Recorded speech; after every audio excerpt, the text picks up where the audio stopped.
Muy buenos días, soy Kerstinina. Es un gusto poder acompañarlos en esta mañana en JN Noticias. Vamos a ver primero nuestros titulares.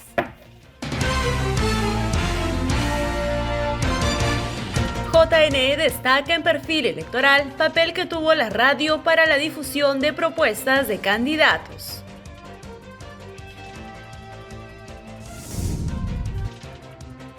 JNE fue invitado a participar en encuentro en Ecuador sobre pandemia, desinformación y elecciones. Jurado Electoral Especial de Lima atenderá de lunes a domingo para consulta de revocatoria.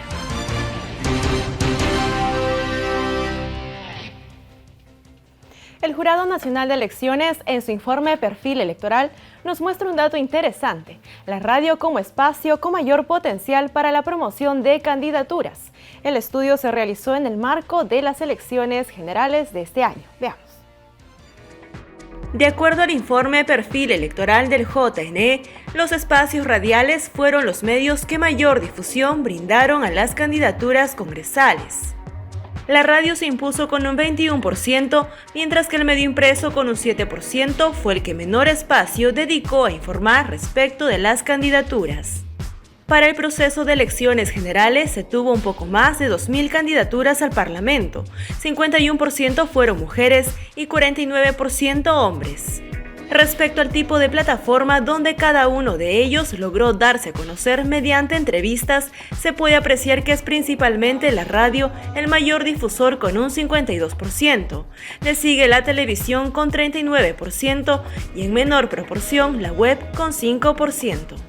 Pese a que el medio radial demostró mayor potencial, la encuesta realizada por el JNE revela que las candidaturas congresales centraron sus campañas en redes sociales con un 77% y los medios televisivos y radiales obtuvieron un 42%.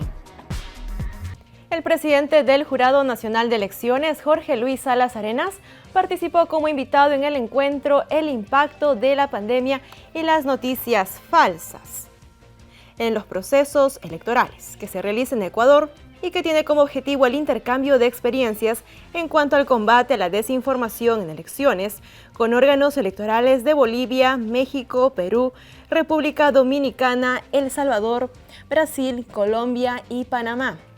En el encuentro inaugurado hoy se analizaron temas como buenas prácticas regionales de fact-checking y acciones contra la desinformación, el aporte de las nuevas tecnologías en la transparencia de la información y los procesos electorales, el futuro de la comunicación electoral y los retos de la COVID-19, entre otros temas. Esta actividad se enmarca en el proyecto Apoyo al Ciclo Electoral en Ecuador 2020-2022. Es una iniciativa del Consejo Nacional Electoral y del Tribunal Contencioso Electoral. Cuenta con el apoyo del Programa de las Naciones Unidas y el financiamiento de la Unión Europea. El acto contó con la participación de autoridades electorales de Ecuador y de representantes del sistema electoral peruano, del JNE, la OMPE y el RENIEC. Les contamos que la OMPE, la Oficina Nacional de Procesos Electorales, comenzó la capacitación del personal que participará en la consulta popular de revocatoria de autoridades. Los detalles en la siguiente nota. El lunes 9 de agosto, la OMPE inició la capacitación virtual al personal de las 6 oficinas descentralizadas encargadas de organizar la consulta popular de revocatoria del mandato de autoridades municipales 2021. Estos talleres virtuales, desarrollados durante la semana, estuvieron dirigidos a los jefes, a los coordinadores administrativos y a los coordinadores de capacitación. De este grupo de especialistas, los jefes de ODP tendrán a su cargo dirigir, gestionar, organizar, ejecutar y evaluar las actividades, siendo los profesionales de mayor responsabilidad administrativa y operativa en cada oficina descentralizada. Las ODP se encargarán de la ubicación de los locales de votación, conformación de mesas, entrega de credenciales a los miembros de mesa, recepción de excusas y justificaciones de inasistencia, distribución de los materiales electorales y difusión del proceso electoral. De esta manera, la OMPE instruye adecuadamente al personal de sus 6 ODP, a fin de garantizar elecciones libres, transparentes y eficientes en cada uno de los 13 distritos donde sus autoridades serán sometidas a consulta popular. El próximo 10 de octubre, 13 distritos acudirán a la consulta popular de revocatoria de autoridades. En la siguiente nota conozcamos a 2 de ellos, Cotabambas y Justo Apu, del departamento de Apurímac. El Pleno del JNE convocó para este 10 de octubre la consulta popular de revocatoria del mandato de autoridades municipales. Serán 13 los distritos que acudirán a las urnas para decidir la continuidad de 13 alcaldes distritales y 42 regidores. En Apurímac son 2 los distritos quechua-hablantes que participarán de la consulta de revocatoria.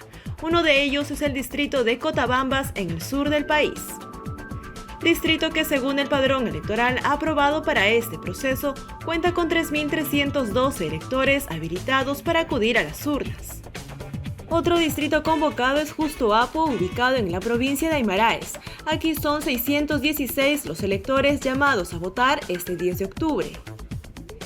De revocar a sus autoridades, en el caso del alcalde, se reemplazaría por el primer regidor, y si se trata del regidor, por el correspondiente accesitario de su lista. Cabe mencionar que en otros 11 distritos también se realizará la consulta popular.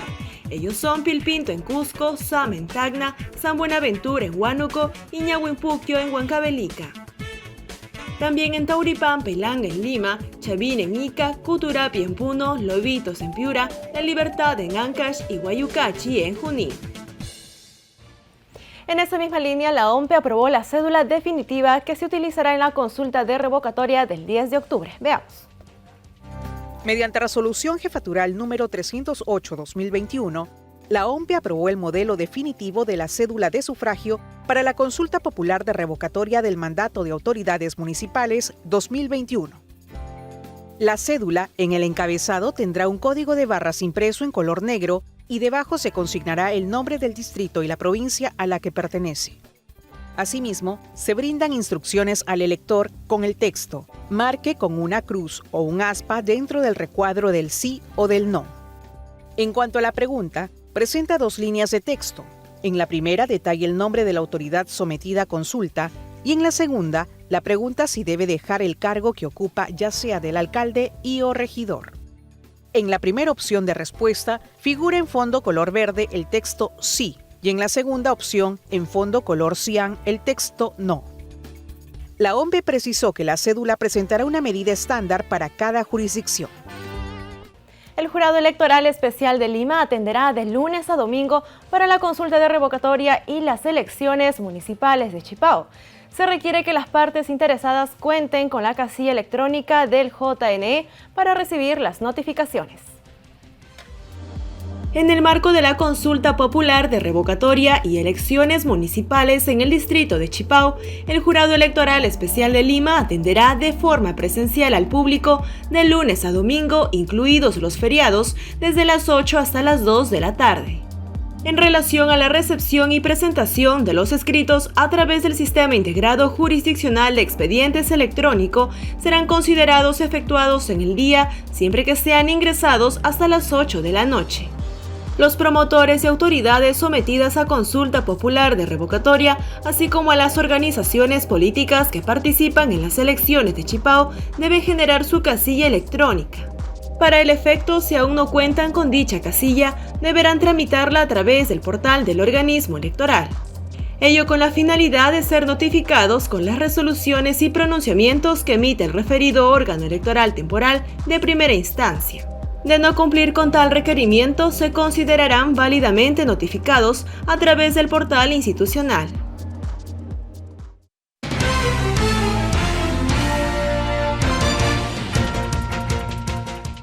Muy bien, esta mañana vengo a contarles sobre un curso virtual que preparan 2 entes electorales del Jurado Nacional de Elecciones y la Registraduría Nacional del Estado Civil. Para hablar de este tema me acompaña Parwa Oblitas, quien es coordinadora del Programa para la Igualdad Política de esta entidad. Parwa, bienvenida, es un gusto tenerte con nosotros. Muy buenos días, Kerf, y buenos días a todos y a todas. Muy bien, también nos acompaña en esta ocasión y muy especial Andrea Fonegra, quien es líder de proyectos de cooperación y asuntos internacionales de la Registraduría Nacional de Colombia. Bienvenida, Andrea. Muchísimas gracias, buenos días a todos y todas, un placer poder saludarlos en este día. Es un placer para nosotros tener a ambas en esta ocasión para hablar de este curso virtual que inicia este 17 de este mes. Parwa, coméntanos cuál es la particularidad de este curso virtual, a quiénes está dirigido. Cuéntanos. Bueno, comentarles que entre el Jurado Nacional de Elecciones de Perú y la Registraduría Nacional de Colombia mantenemos ya un proyecto desde el año pasado que se denomina Participación Visible de Niños, Niñas, Jóvenes, Mujeres, Indígenas y Comunidad LGBTI, ¿no? En el marco de la ejecución de este proyecto se está realizando el curso Participación Visible. Lo que hacemos es, desde el Jurado Nacional de Elecciones, brindar una asistencia técnica a la Registraduría Nacional de Colombia, y este curso está dirigido para funcionarios y funcionarias de la registraduría. Muy bien, Andrea, por tu parte, coméntanos, ¿es la primera vez que la Registraduría Nacional de Colombia realiza algún intercambio de buenas prácticas electorales con otro organismo o ya venían realizándolo anteriormente? Bueno, Parwa nos comentó un poco acerca de esa coordinación previa. Cuéntanos tú un poco de ello. Bueno, la Registraduría Nacional de Asuntos Internacionales ha tenido la oportunidad de, a través de Presidencial de Cooperación Internacional de Colombia, APC, buscar alternativas de proyectos que se encaminen a todo este intercambio de conocimientos. En esta oportunidad, con el Jurado Nacional de Elecciones de Perú, ha venido trabajando aproximadamente 3 años en el intercambio de buenas prácticas, dado que el jurado nos ha captado y nos ha instruido a conocer temas de participación política, temas electorales, cómo son unas elecciones en pandemia, dado que ustedes están, pues, ya realizaron esas elecciones. Entonces ha sido la oportunidad para generar ese intercambio y que el funcionariado de la registraduría pueda tener ese alcance de la información y poder replicar esos conocimientos a nivel nacional. Muy bien, y justamente para conocer qué temas serán tratados, Parwa, coméntanos cuáles serán esas temáticas que se abordarán en este curso virtual de participación visible. Sí, principalmente está dividido el curso en 3 módulos. Uno que tiene que ver con democracia participativa, democracia y participación política.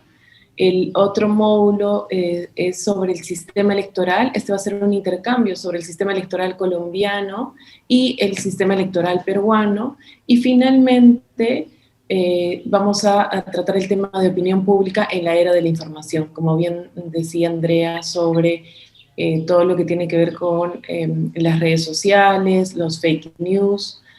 Van a ser 3 días en los que vamos a brindar estos temas. Ahora, comentarte, Andrea, el próximo año se celebran elecciones presidenciales en Colombia. ¿Cuáles crees que serán los mayores desafíos para el organismo electoral de su país? Bueno, digamos que son elecciones que prometen y que definitivamente, digamos, y también ustedes conozcan, vamos a liderar unas elecciones para el mes de noviembre, las primeras elecciones de consejos de juventud, la cual los jóvenes de a nivel nacional van a tener la posibilidad por primera vez, jóvenes de 14 a 28 años, poder ser elegidos y ser partidarios de estas elecciones.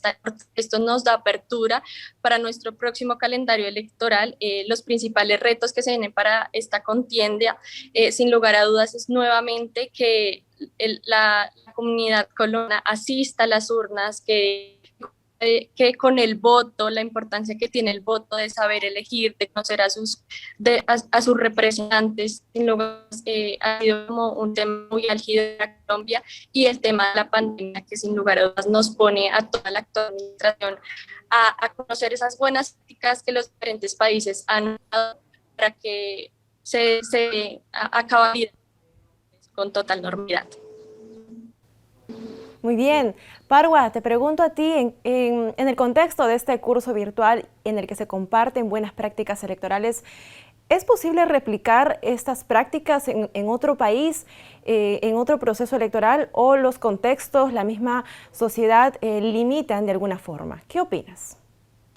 Yo creo que los países de América Latina tienen mucho en común en el actuar de sus sistemas políticos y la democracia, ¿no? Creo que es importante que las instituciones electorales puedan compartir las buenas prácticas como lo hace, por ejemplo, la Registraduría Nacional de Colombia o el Instituto Nacional de Democracia o Electoral en México también.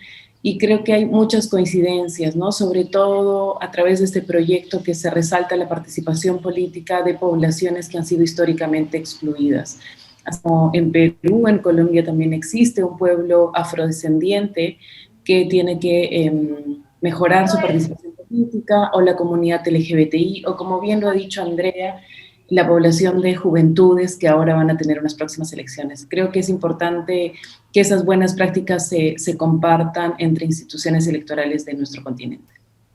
Muy bien, Parwa, muchísimas gracias por ese mensaje. Andrea, ¿cuál es la apreciación que desde la Registraduría Nacional de Colombia dan al proceso electoral que llevó a cabo el Jurado Nacional de Elecciones ahora en este año? ¿Qué podrías decir al respecto?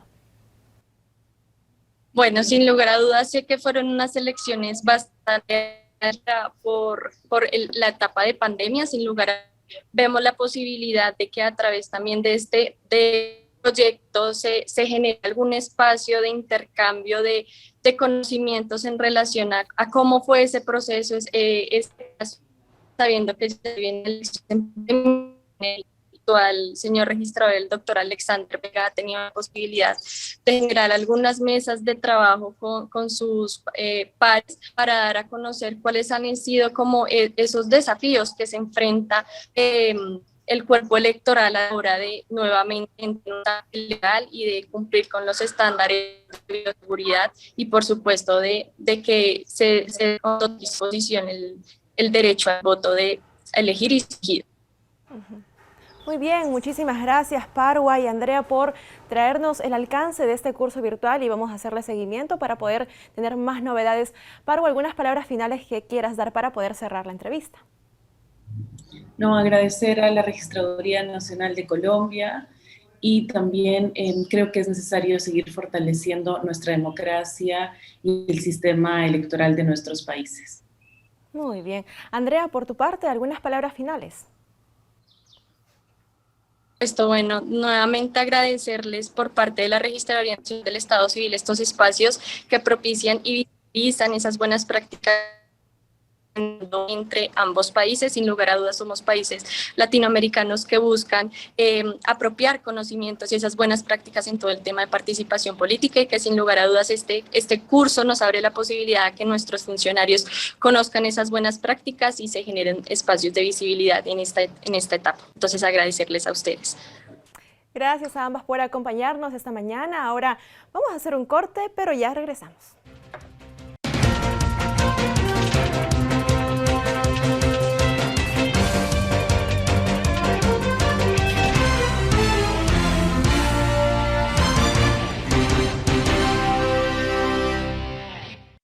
Estamos de regreso en JN Noticias. Les presentamos las 5 noticias más oficiales importantes del día, elaborado por la Agencia de Noticias Andina. Adelante. Bienvenidos. Desde la Agencia de Noticias Andina, estas son las 5 noticias del día. El gobierno prepara un bono para las personas que se encuentran en situación de vulnerables y que necesitan ayuda económica debido a la emergencia sanitaria causada por el COVID-19. El subsidio sería individual y no por familia. La entrega de este subsidio beneficiará a cerca de 13 millones de personas. Llegó a nuestro país 1 millón de dosis de la vacuna contra el COVID-19 del laboratorio Sinopharm, que permitirá continuar y ampliar el proceso de vacunación a nivel nacional. De esta manera, se cumple con el cronograma de llegada de vacunas al país en el mes de agosto. Para este jueves 19, también está confirmado el arribo de un nuevo lote de 594.360 dosis del laboratorio Pfizer. El ingreso libre a las universidades e institutos superiores públicos será gradual y focalizado a fin de permitir que los estudiantes con mayor desempeño académico y escasos recursos económicos puedan acceder a la educación superior. Jorge Mori, director general de Educación Superior del Ministerio de Educación, dijo que esta medida no significa que se eliminen los exámenes de admisión para todos. La Contraloría presentará al Congreso un proyecto de ley para estandarizar el perfil que deben tener los altos funcionarios que desempeñan labores en los ministerios. El proyecto también involucra a los funcionarios de todos los pliegues y unidades ejecutoras que dependen de los ministros. Las paltas se posicionaron como el principal producto agropecuario no tradicional exportado en el primer semestre del 2021. Este año se enviaron al exterior productos por un valor de $667 millones, lo que provocó un incremento del 43.8% respecto a los $464 millones registrados en 2020. Para mayor información, no se olviden de visitar andina.p. El gabinete ministerial se presentará el jueves 26 en el Congreso para pedir voto de confianza. El premier Guido Bellido confirmó que acudirá a las 9 de la mañana con el fin de pedir la investidura y seguir con las políticas del actual gobierno. El presidente del Consejo de Ministros, Guido Bellido, informó que el gabinete ministerial se presentará el próximo jueves 26 a las 9 de la mañana en el Congreso con el objetivo de solicitar el voto de confianza. Esto luego de reunirse con la presidenta del Parlamento, María del Carmen Alba, para confirmar la fecha del pedido de investidura. Según declaró el premier, el diálogo entre ambos poderes fue respetuoso y sincero. El gabinete liderado por Guido Bellido sustentará ante el Pleno las políticas que ejecutará el gobierno del presidente Pedro Castillo los próximos 5 años, siendo esta la primera presentación de los ministros de su gestión. Bellido precisó que las iniciativas que se expondrán ante el legislativo tienen la finalidad de mejorar las condiciones y oportunidades para cada uno de los peruanos. El ministro de Salud, Hernando Ceballos, confirmó la realización de la segunda jornada ininterrumpida de inoculación contra la COVID-19 para el sábado 21 y domingo 22 de este mes. Luego de recibir el primer lote de dosis de Sinopharm, que arribó este último domingo, el ministro de Salud, Hernando Ceballos, afirmó que este próximo fin de semana tendríamos suficientes vacunas para intensificar el ritmo de vacunación en la ciudadanía. Desde el Centro Nacional de Abastecimientos de Recursos Estratégicos, el ministro precisó que en la siguiente jornada de 36 horas de inmunización se aplicarán las primeras y segundas dosis contra la COVID-19. Finalmente, agregó que estamos frente a una alta posibilidad de haber iniciado una tercera ola en nuestro país y que ha habido algunos brotes que generan mucha preocupación, como es en el Instituto Perinatal, donde existen 26 médicos y enfermeras que han presentado COVID-19 y por ello no debemos bajar la guardia en los próximos días. El presidente de Salud supervisó el proceso de inoculación en el vacunatorio de la Fortaleza Real Felipe. Además, Mario Carguapoma anunció la incorporación del ex procurador Amado Enco a la nueva gestión para detectar cualquier indicio de corrupción. El presidente ejecutivo de Salud supervisó el proceso de inoculación en el vacunatorio Fortaleza Real Felipe del Callao, actualmente el de mayor afluencia y donde hasta la fecha ya se inmunizó a 165.000 peruanos. Mario Carguapoma Yance ingresó al área de cadena de frío del vacunatorio que cuenta con 3 congeladoras que mantienen las vacunas entre los 2 y 8 grados. Hay que destacar que este vacunatorio se caracteriza por contar con su propia cadena de frío, al que las dosis programadas llegan directamente desde la sede de acopio central del Hospital Rebagliati. Tras el recorrido, Carguapoma Yance se pronunció respecto a la posible inclusión de 2.500 farmacias como puntos de vacunación. Aclaró que ya es parte del plan evaluado por el Ministerio de Salud y no existe ningún conflicto de intereses. Respecto a la lucha contra la corrupción en la institución, precisó que se ha incorporado como secretario general del Seguro Social al ex procurador Amado Enco. En cuanto al plan de inversiones en beneficio de los asegurados, Carguapoma indicó que apuntan a lograr la instalación de 13 hospitales modulares y 7 de especialidades a nivel nacional, equipamiento y recursos humanos.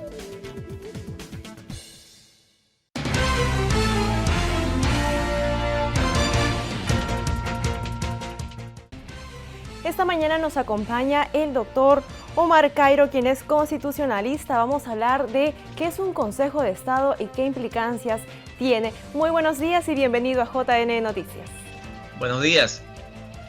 Doctor Omar, coméntenos, el gobierno actual está evaluando convocar a un Consejo de Estado y en este contexto es preciso que nos diga usted quiénes conforman un Consejo de Estado, en qué tipo de situaciones es necesaria su instalación y qué competencias tiene un Consejo de Estado. El Consejo de Estado es un espacio no institucionalizado, es decir, no previsto en ninguna norma jurídica vigente, pero que en la práctica se ha venido reuniendo desde el año 2005, en cada ocasión en la cual el presidente de la República ha necesitado tratar asuntos de alta urgencia para la vida nacional.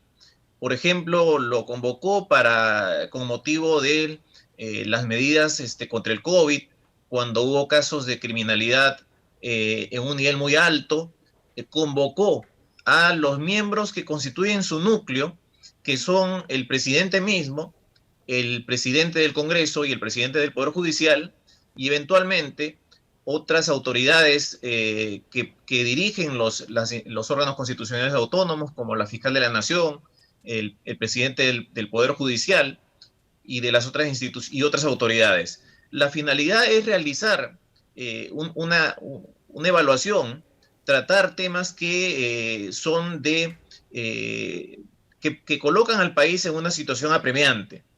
Y el resultado es que se obtiene un panorama colectivo de las cabezas de las instituciones más importantes del país acerca de estos temas. Precisemos puntualmente quiénes son esas instituciones que conforman el Consejo de Estado. El núcleo en cuanto a la composición del Consejo de Estado está conformado por el presidente de la República, el presidente del Congreso y el presidente del Poder Judicial.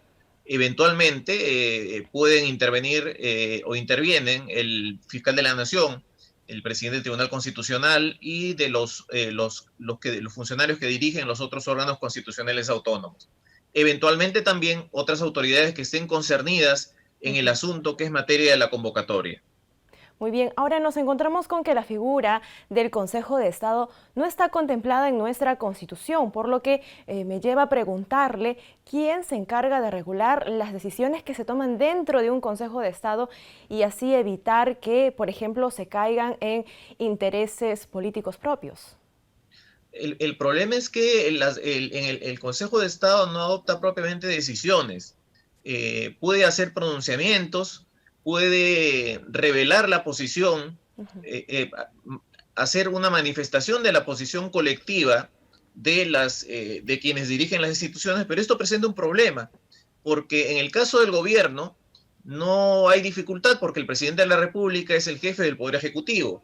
En el caso del Poder Judicial, podría alguien preguntar si esto compromete a los jueces en tanto son independientes, pero por lo menos la política de gobierno del Poder Judicial sí puede verse comprometida por lo que se dice a través del Consejo de Estado del que participa la presidencia del Poder Judicial. Es decir, se puede esperar que el Poder Judicial en cuanto a su gobierno actúe de conformidad con el pronunciamiento colectivo. En el Congreso la cosa es distinta, porque la presidenta, en este caso del Congreso, o el presidente, en el caso de que se trate, no es el que expresa la opinión política de la institución, que es fundamentalmente política. Y entonces una declaración colectiva del Consejo de Estado que componga el pronunciamiento del Poder Judicial, de la Presidencia del Poder Judicial, del Poder Ejecutivo y del Congreso, puede no verse reflejada en lo que hace el Congreso frente a esa manifestación. Es decir, puede ser que el Consejo de Estado, integrado por la Presidencia del Congreso, manifieste una posición respecto a un tema, pero el Congreso actúa en otra línea, porque eventualmente la presidencia del Congreso, la presidenta del Congreso, no tenga una mayoría en el Congreso, o la mayoría o las diferentes bancadas no estén de acuerdo con aquello que ha expresado en el Consejo de Estado. Entonces puede generar una falsa impresión lo que diga el Consejo de Estado como que es una posición, una postura ante un problema nacional que se va a ver replicada en el trabajo de los órganos cuyos presidentes están en el Consejo, y esto en el caso del Congreso puede no ocurrir. Ahora, le digo yo, si sería bueno repasar desde qué año la figura del Consejo de Estado ha estado presente en nuestro país y cómo ha ido evolucionando a través del tiempo. En el caso del Perú, el Consejo de Estado, con las características que tiene actualmente, desde el año 2005 se inicia esta práctica en el caso del presidente Toledo, que convoca a un Consejo de Estado por una situación de urgencia. Pero en las constituciones anteriores habían Consejo de Estado, pero sus finalidades eran distintas y su composición también. Eran consejos que estaban conformados por integrantes nombrados por el Congreso y cuyas funciones básicas eran brindar opiniones consultivas al presidente de la República y dar cuenta al Congreso de las infracciones constitucionales, a las infracciones a la Constitución y a las leyes. Esto sí estaba regulado en la Constitución. Las constituciones de 1828, 1834, 1839, 1920 contemplan un Consejo de Estado como institución, con perfiles distintos al Consejo de Estado que existe actualmente, pero que no está institucionalizado. Es decir, un Consejo de Estado como lo conocemos ahora, como lo vemos ahora, realmente desde el año 2005 existe en el Perú. Y en otros países, ellos cuentan con un Consejo de Estado, pero como una institución quizá, ¿y qué podríamos aprender de aquellos que sí cuentan con uno, no? Lo que ocurre es que el Consejo de Estado es una denominación que, como en el mismo país, en el mismo Perú ocurre, alude a diversas a diversos órganos con finalidades distintas. Por ejemplo, hay un Consejo de Estado en Francia que está compuesto por 300 miembros, que tiene funciones consultivas también respecto del presidente, pero que es el órgano supremo de justicia en materia administrativa. Entonces, la referencia creo que es, en este caso, la del propio país, o sea, del Perú, porque es una práctica que se ha venido desarrollando y que difiere de lo que es el Consejo de Estado regulado en las constituciones peruanas, que, como le decía hace un instante, tenía otras finalidades y otra composición. Sus integrantes eran nombrados por el Congreso y sus finalidades eran consultivas y de presentación al Congreso de las infracciones constitucionales que pudiera detectar. ¿Considera usted que es necesario tener un Consejo de Estado formal, tal como lo ha propuesto la Defensoría del Pueblo, representado por el señor Walter Gutiérrez? ¿Qué opina usted al respecto? Yo creo que habría que tener si hubiera que formalizar el Consejo de Estado, institucionalizarlo, tendría que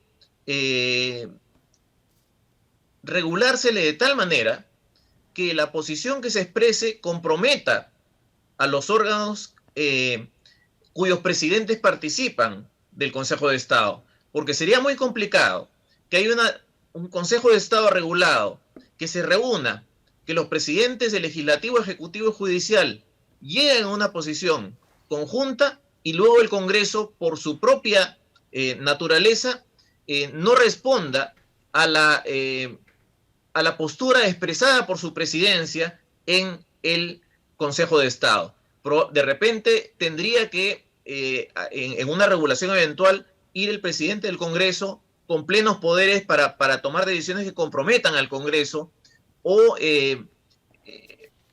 expresar una posición que haya concitado el acuerdo previo del Congreso. Pero lo que no puede pasar es que el Congreso, la presidencia del Congreso afirme algo, suscriba una postura en el Consejo de Estado y el Congreso después actúe en un sentido distinto. Eso da un mensaje confuso y provoca inestabilidad, porque el pueblo, cuando ve a un consejo que expresa un parecer colectivo y luego ve que uno de los órganos representados ahí actúa distinto, entonces se debilita el consejo y se debilita también el prestigio del órgano representado ahí que actúa de manera diferente. Ahora, ¿qué percepción tiene usted de la postura del presidente Pedro Castillo y la presidenta del Congreso, María del Carmen Alba? Y le pregunto esto a fin de proyectar y poder entender si se llegará a consensos entre ambos, ya que van a conformar el Consejo de Estado para tomar ciertas medidas por el bien del país. Sí, yo creo que sobre todo en esta ocasión estamos en un gobierno que se inicia. Creo que la presidencia del Congreso debería concurrir y solo expresar posiciones en la medida en que estas tenga la seguridad que estas gozan de respaldo mayoritario en el Pleno. Porque en una situación como la actual, donde no hay certidumbre de las cosas, de las medidas que se van a tomar, por ejemplo, no hay certidumbre sobre si se va a aprobar la cuestión de confianza, se va a censurar ministros, se va a interpelar.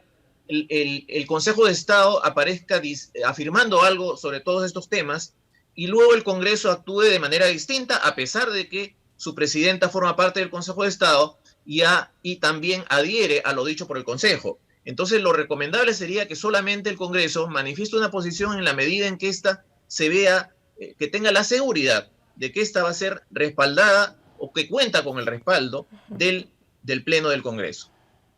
Muy bien, doctor Cairo, se nos acabó el tiempo. Nos hubiera gustado conversar un poco más de este tema y tocar otros puntos esenciales que en el Perú es necesario.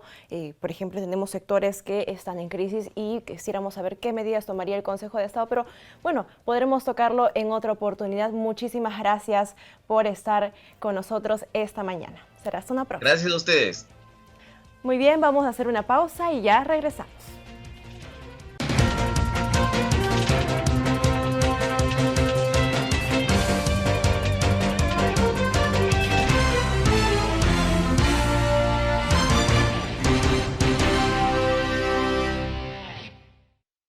Estamos nuevamente de regreso y les contamos que la Policía Nacional del Perú se pronunció sobre la inspección a la DIRCOTE. Indicó que lo ocurrido forma parte del plan anual de inspecciones que se realizan en los diferentes órganos de la institución. La Inspectoría General de la Policía Nacional del Perú descartó cualquier tipo de suspicacia sobre la revisión realizada en el aspecto administrativo en la Dirección contra el Terrorismo DIRCOTE. A través de un comunicado, la PNP indicó que los días 11 y 12 de agosto de 2021 se realizaron acciones de inspección, supervisión y control de los servicios de la DIRCOTE como parte del plan anual de inspecciones que se ejecuta todos los años en los diferentes órganos de la institución policial. Además, el comandante general de la PNP, César Cervantes, indicó que es un procedimiento que se ha realizado también en otras unidades de la institución policial. Es una función de inspección de carácter administrativo, no de carácter en las investigaciones que realizan las grandes unidades especializadas. En este caso han sido 6 hasta el momento y entre ellas ha estado programada la Dirección contra el Terrorismo. Los mercados suelen ser uno de los puntos donde hay mayor riesgo de contagio a la COVID-19. Por ello, autoridades redoblaron el control de las medidas de bioseguridad en estos establecimientos. El informe es de nuestro canal aliado TV Cosmos de Trujillo. Veamos.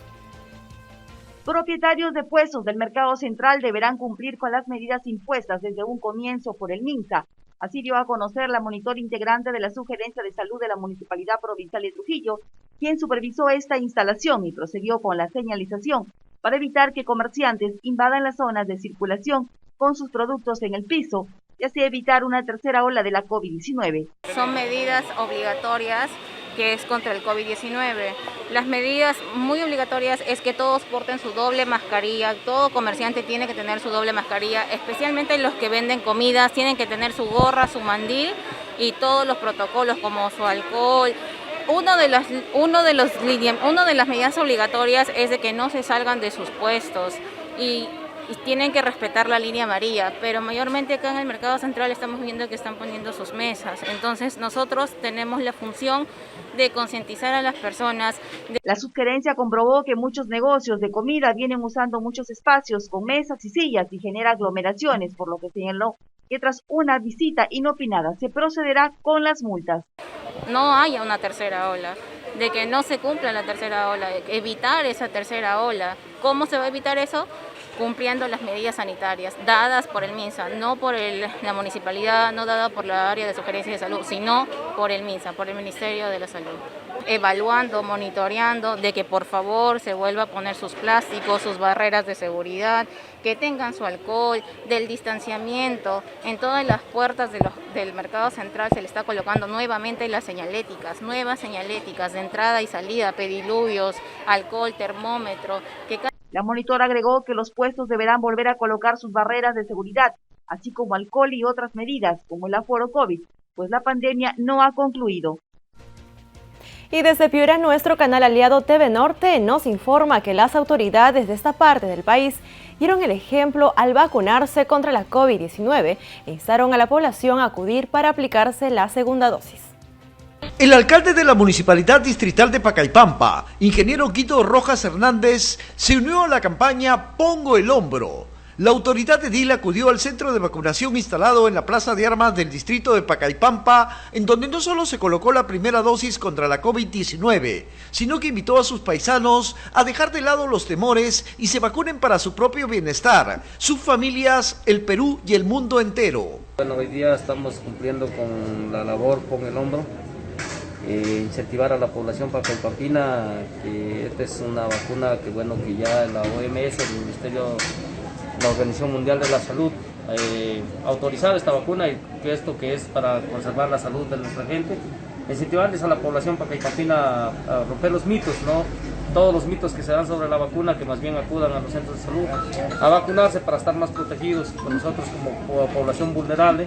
Entonces esta vacuna yo creo que va a dar muchos resultados. La pandemia ha bajado a nivel de la región, estábamos en el pico rojo en el nivel de la región antes de la vacuna y ahora si nosotros podemos ir a los hospitales, a los centros de salud, pues estamos dándonos cuenta que la pandemia ha bajado y lógicamente una es por el cuidado que está teniendo la gente, pero también por la vacuna que ha influido mucho en el sistema para poder bajar la incidencia aquí del COVID a nivel de la región y a nivel del país. Entonces, incentivar a la población pacaypampina, yo me estoy poniendo la vacuna y bueno, que la población que les toca también se lo hagan, ¿no? Por el bien de la salud de ustedes y de la familia. Dejen de lado los mitos y acudan a vacunarse, sostuvo la autoridad, quien pidió a las personas mayores de 40 años y más que aún no se han vacunado lo hagan lo antes posible, ya que el Centro de Salud de Pacaypampa aún cuentan con dosis gratuitas para quienes deseen. Ahora les compartimos el segmento Haciendo Patria. El personaje ejemplar de hoy es el gran decimista peruano Nicome de Santa Cruz. Este es un espacio promovido por el Jurado Nacional de Elecciones y la Universidad Privada del Norte para fomentar valores en nuestro país.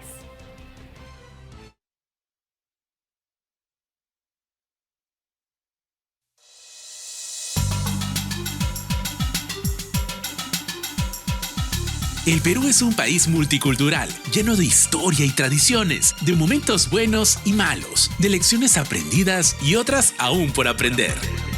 Con miras al Bicentenario, esto es Haciendo Patria, un espacio de formación de valores y de reflexión.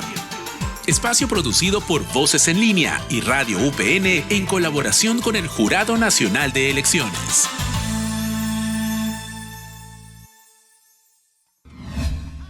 Nuestro Perú es una mezcla de culturas y diversidades en muchos ámbitos. Por ejemplo, en su historia, geografía, gastronomía, tradiciones, arte, música y mucho más. Pero sin duda, la música es uno de los instrumentos que mejor transmite esta rica diversidad. Somos poseedores de una amplia gama de composiciones, géneros y artistas de la costa, sierra y selva del Perú, que han traspasado fronteras y las hebras más delgadas de nuestra alma. Bienvenidos a Haciendo Patria, un espacio producido por Voces en Línea y Radio UPN en colaboración con el Jurado Nacional de Elecciones.